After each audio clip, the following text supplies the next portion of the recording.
Hi guys, I will make a comprehensive guide on how to field strip on M1911A1. Ito yung magiging reference weapon namin para sa CCJE Conquest event para sa firearms disassembly and assembly activity. Ang ganda nga, 'di ba? So, ito. Ang unang gagawin natin is tatanggalin natin yung magazine. Then, i-check natin yung barrel kung may naka-chamber bang round. By doing that, we pull the slide. Wala naman, 'di ba? The next naman is dito sa barrel. Isa-slide natin pa kanan yung barrel brushing and tatanggalin natin yung recoil spring plug. And next naman, is-align natin yung disassembly notch dito sa slide stop. Put, tanggal. Then, isa-slide natin pa ba, push. Yan, push na. Separate na silang dalawa. Then, kukunin natin yung recoil spring plug. Barrel brushing, tatanggalin natin. Ikot lang yan. And yung mismong barrel. Ito pag sa disassembly and assembly, kung ano yung mahuhuli sa disassembly, yun yung mauna sa assembly.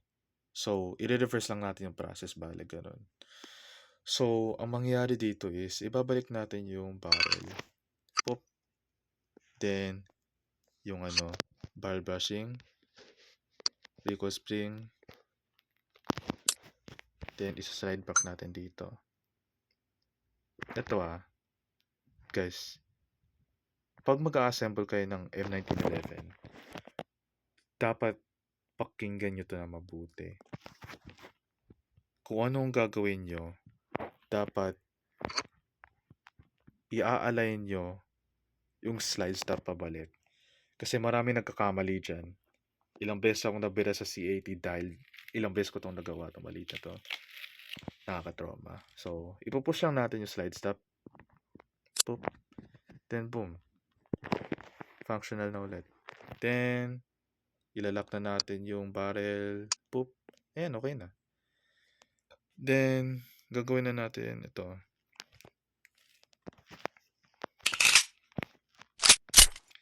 Pansin nyo siguro may parang feature siya dito sa pistol grip.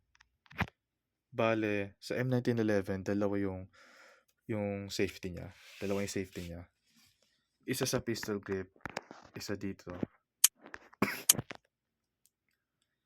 Kasi back then, pinag-isipan talaga ng Colt yung pag manufacture ng M1911 kasi minsan kasi pagdating sa ibang baril or kadalasan kayang pumutok yung baril just from pushing the trigger. Kaya delikado siya. Ayan gumalaw yun Bahala kasi sa M1911, dapat tight grip ka sa paghawak ng pistol grip. Ganun dapat yun. Kasi for safety reasons nga. Magandang feature siya, honestly. So, let's test it out. Di ba?